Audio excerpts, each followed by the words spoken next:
야, 이거 진짜 오늘 가장 논란이 되고 있는 사건입니다. 네, 그렇습니다. 영상을 보면서 좀 말씀을 드리려고 예. 하는데요.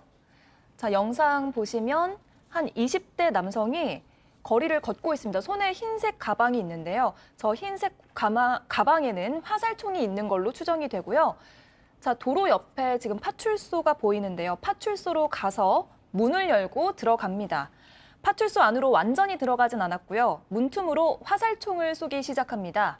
그리고 나서 문을 열고 나와서 도망가는 모습이 포착됐는데요.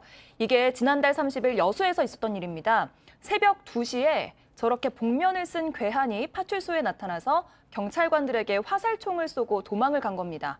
다행히 인명피해는 없었는데 화살총이 파출소 내부에 꽂혔고요. 경찰은 50여 명을 동원해서 12시간 만에 이 범인을 잡았습니다. 예. 자, 지금 많은 분들이 야, 화살이면 화살이고 총이면 총이지 화살총은 뭐냐 이렇게 또 반문하시는데 저희가 준비한 영상인데 자 바로 저겁니다. 딱 얼핏 보면은 총입니다. 이게 보시면 저 완전히 외관상으로 보면 흔히 말해서 우리가 갖고 있는 권총도 아니고 장총 형식의 우리가 갖고 있던 총의 모습인데 저 총 안에 똑같아요. 총알이 들어가 있는 게 아니라 화살촉이 들어가 있고 그 화살촉이 보통은 한 20cm에서 한 30cm, 40cm 되는 화살촉이 들어가 있는데 지금 나오시는 영상 같이 저대로 쏘면 흔히 말해서 작은 그 사냥을 할 수 있는 작은 동물을 사냥할 수 있는 어떤 화살촉이고 거리는 한 126m 정도 들어간다는데 저게 총소리도 들리고 이렇게 탁 꼽히는 정도의 충격이 주어지는 총이라고 합니다. 네, 일단 네, 화살총이 살상이 가능한 무기라고 하고요. 이 남성은 독일제를 사용했다고 합니다. 원래 화살 길이가 40cm 정도가 되는데 이 괴한은 자신의 범행에 맞게 22cm 정도로 줄이기도 했다고 합니다. 일단 팍 이 발사되는 소리를 들어보니까 총소리처럼 얼핏 들리기도 하는데 자, 이자는 왜 그랬다는 거죠? 여기서부터는 좀 이해가 안 됩니다. 일단은 이 남성은 정신질환이 있는 것으로 추정이 되는 상황인데 이 해외에서 장래 강력범죄를 저지르기 위해서 앞서서 한국 경찰서에서 예행 연습을 한 것이다. 이렇게 얘기를 했습니다. 조금 전에 말씀하셨던 것처럼 독일산 제품이고 이거 해외 사이트에서 구매를 한 건데 근데 정신질환이 있는 것으로 추정됨에도 불구하고 이 남성은 나름 범행 이후 도주 계획까지 좀 치밀하게 세웠습니다. 추적을 피하기 위해서 도주 과정에서는 가발을 쓰고요. 또 옷까지 중간에 갈아입는 등 철저한 계획 속에 범행을 저지른 것으로 좀 드러난 상황입니다. 이거를 구매한다고 해서 이게 그냥 들어온다는 것도 좀 충격인데요. 알겠습니다. 그런데 지금 논란이 되고 있는 건요. 이 사건 직후부터였습니다. 첫 번째 사건 체크포인트 짚어보죠. 112 셀프 신고입니다, 승현님. 뭐 이 상황을 제가 어떻게 이야기를 해야 될지 방송 전부터 굉장히 큰 고민이었는데 이게 111 셀프 신고가 뭔가 하면 지금 한 사람이 총을 들고 화살총으로 팡팡팡 쏘니까 안에 있는 경찰의 입장에서는 이제 다른 방법이 없으니까 이제 숨어 있었다라고 해요. 그런데 이제 다른 사람으로부터 도움을 요청하려고 하니까 경찰이 다시 111을 거는 거예요. 그래서 여기에 경찰서에 지금 괴한이 왔으니 다른 경찰이 와서 우리 좀 구해달라라고 이야기를 하는 모습이 보여서 이게 사실 112 신고라고 볼 수도 있지만 다른 경찰의 도움을 요청했다. 우리가 흔히 말해서 백업 요청을 할 수도 있는 거잖아요. 그래서 이 상황을 어떻게 설명을 드려야 될지 한편으로는 경찰이 너무 못했다는 마음도 들지만 또 한편으로 저렇게 총이라는 무기를 가지고 공격하는 사람에게 과연 경찰이 할 수 있는 방법은 또 다른 경찰을 부를 수 있는 방법밖에 없지는 않았을까. 오늘 저도 하루 왼종일 이 사건 때문에 여러 가지 마음이 이제 착잡합니다. 예. 자, 영상 다시 한번 처음부터 좀 보여주실 수 있을까요? 그 파출소 문 아까 그 틈으로 그 화살총을 쐈다는 거고요. 지금 저 손가락이 들어가는 저 틈으로 화살총을 들이밀어서 안에다 발사를 한 겁니다. 그리고 앞서 그 동그란 구멍, 그게 이제 총알이 박힌, 화살촉이 박힌 자국인 것이고요.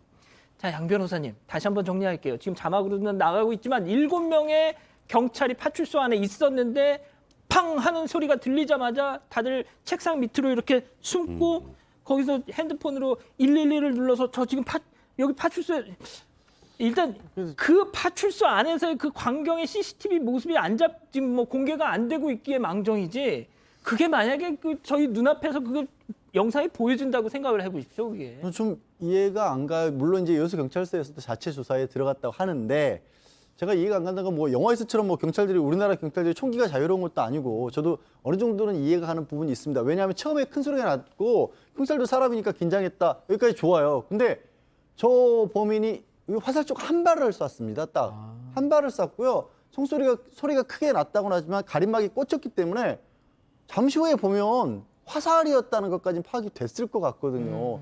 그리고 파출소에도 총기류를 보관하고 있고 대응할 수 있는 무기들이 갖춰져 있거든요. 어느 정도까지는. 그러면 10분이나 그냥 그대로 있었다라는 거는 조금 그다음부터는 상황이 정리가 안 되는 거예요. 저희가 한 1, 2분 정도 당황했다라고 한다면 모르겠지만 죄송해요. 저도 뭐 저보고 그러면 저도 그보다 또 용감하게 나섰을 그럴 자신은 없습니다만 그러나 시민의 입장에서 봤었을 때는 너무 이해하기 어려운 상황인 건 분명하죠. 진짜 양 변호사님 지금 말씀하신 것처럼 그 댓글이 있습니다. 소중하지 않은 목숨이 어디 있겠냐마는 적어도 사명감은 갖고 일하자. 누가 경찰 하기 싫은 거 억지로 하라고 시킨 거 아니지 않느냐라고 말이죠. 그러니까 저도 비슷한 생각인 게 처음에 총소리가 나면서 쾅 하고 날라오면 그건 뭐 경찰 아니라 누구나 다 두려우니까 예. 일단 숨을 수밖에 없습니다. 거기까지는 인정. 그리고 한 발 쏘고 한참 동안 아무것도 10여 분 동안 아무것도 하지 않고 그러니까 112 신고하고 저 남성 지금 보시는 것처럼 도망가잖아요. 물론 숨어있던 경찰분들이 그 생각을 했을 수도 있어요. 추적하러 나가다가 바깥에 대기하다 쏠 수 있다는 예. 그런 두려움은 분명히 있을 수 있었겠지만 그냥 말 그대로 저 남성이 도주하는데 이 현장에 있는 경찰분들은 아무도 저기에 저 남성을 추격하려고 하지 않았습니다. 그러면 어떤 문제가 생기느냐. 저 남성이 12시간 만에 잡혔죠. 예. 그럼 12시간 동안 저 사람이 저 화살총을 들고 민간인 쐈으면 어떡해요? 맞다. 그러니까 결국 그것 때문에 지금 이게 논란이 되고 있는 겁니다.